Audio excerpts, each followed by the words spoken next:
So we're moving on to lesson 2.6. And let's underline, remember anything I underline or highlight or write on my pages, will you please write on yours in your book? So first off, we are on, this is lesson 2.6, which is on page 124.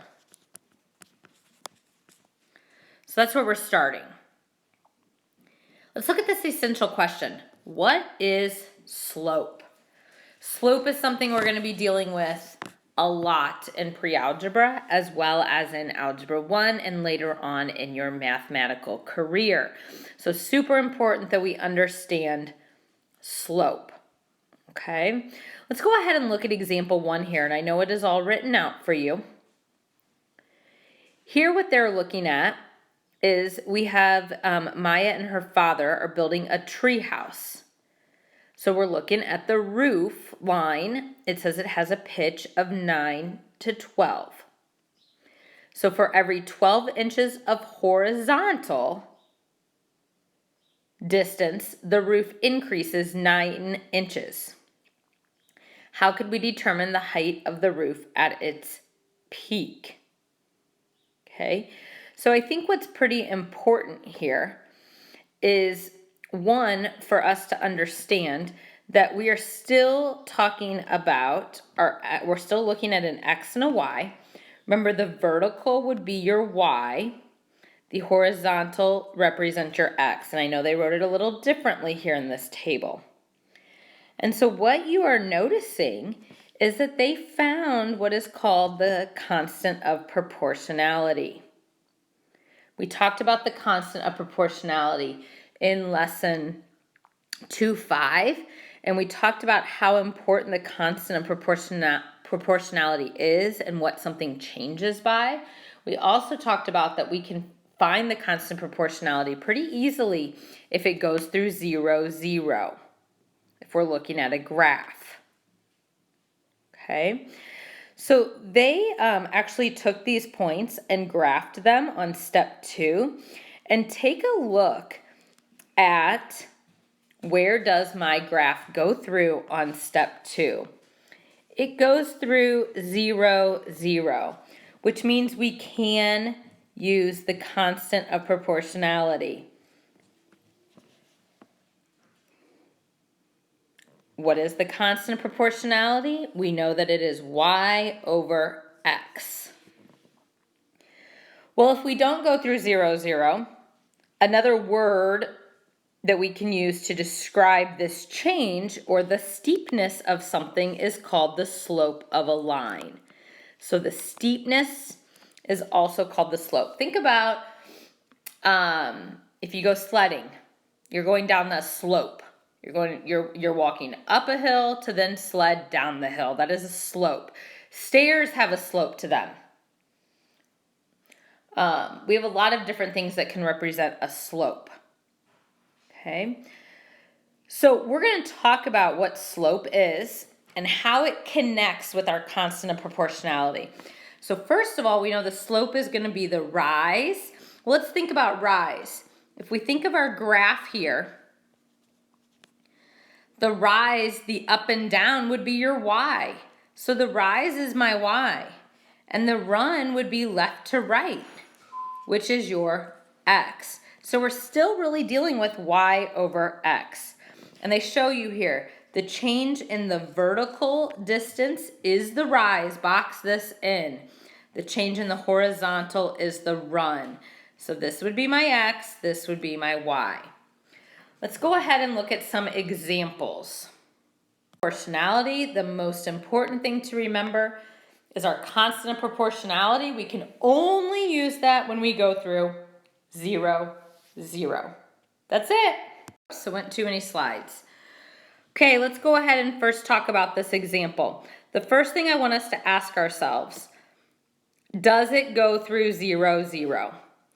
And since this goes through 0, 0, our slope is, we can put equals, our constant of proportionality.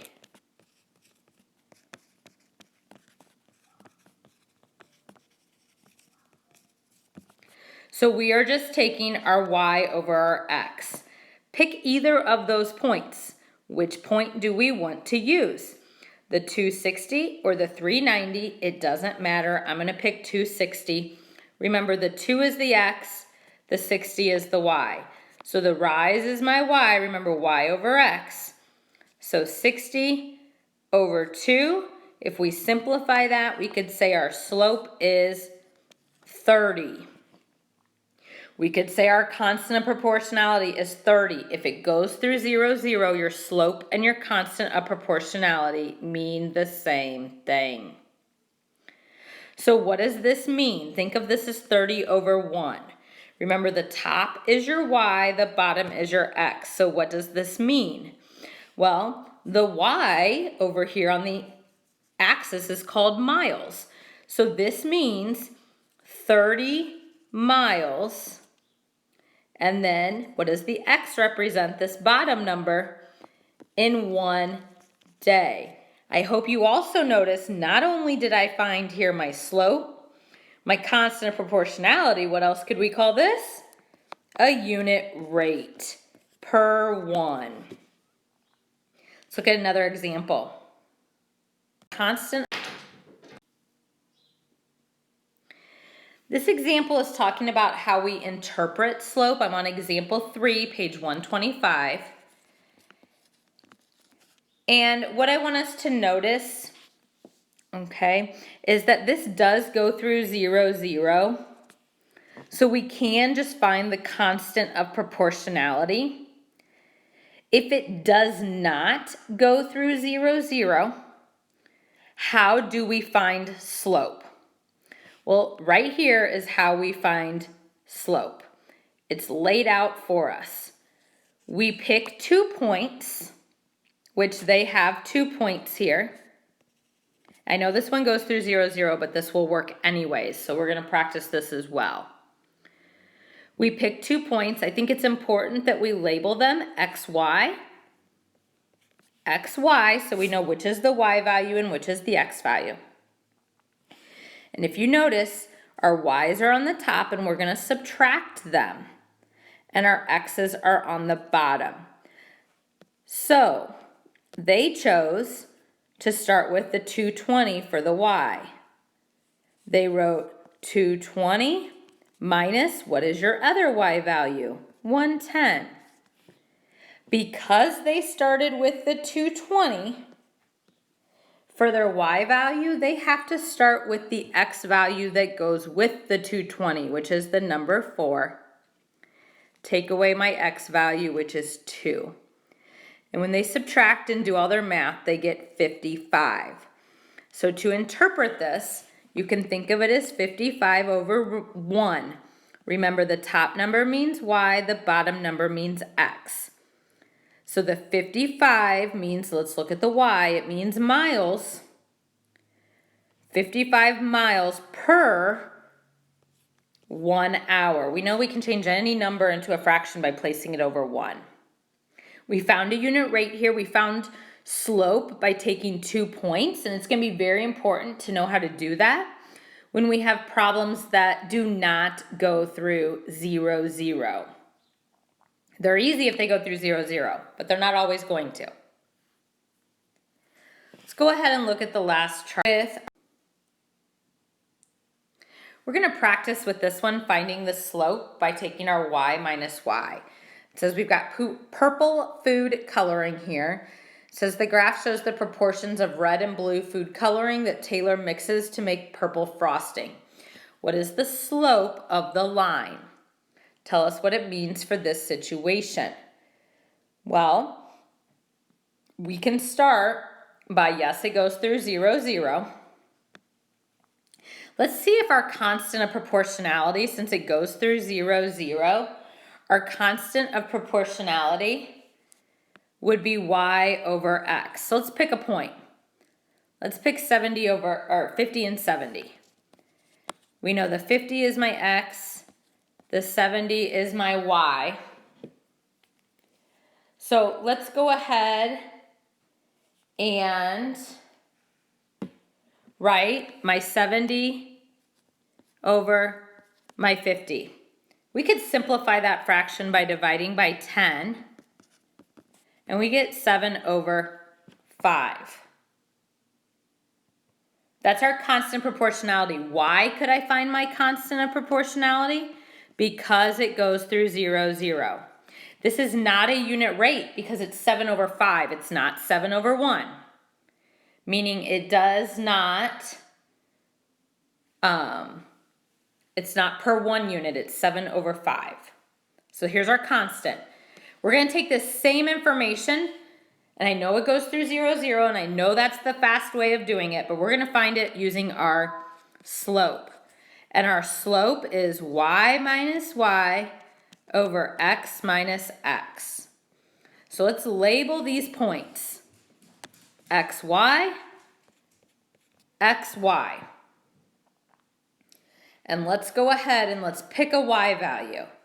I'm gonna go ahead and pick that 70 minus my other y value would be 35.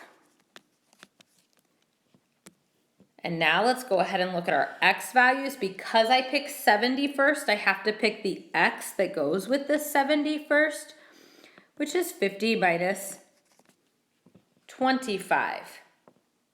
And so if we do our math here, 75 minus 35 is 35. 50 minus 25 is 25. Looks like we can divide both of those by 5 to simplify. And we get 7/5. We got the same thing as we should have. Remember, when it goes through 0, 0, you can just find your constant by just taking 1 point. But we also can take 2 points off of our line and find the slope by taking y minus y over x minus x.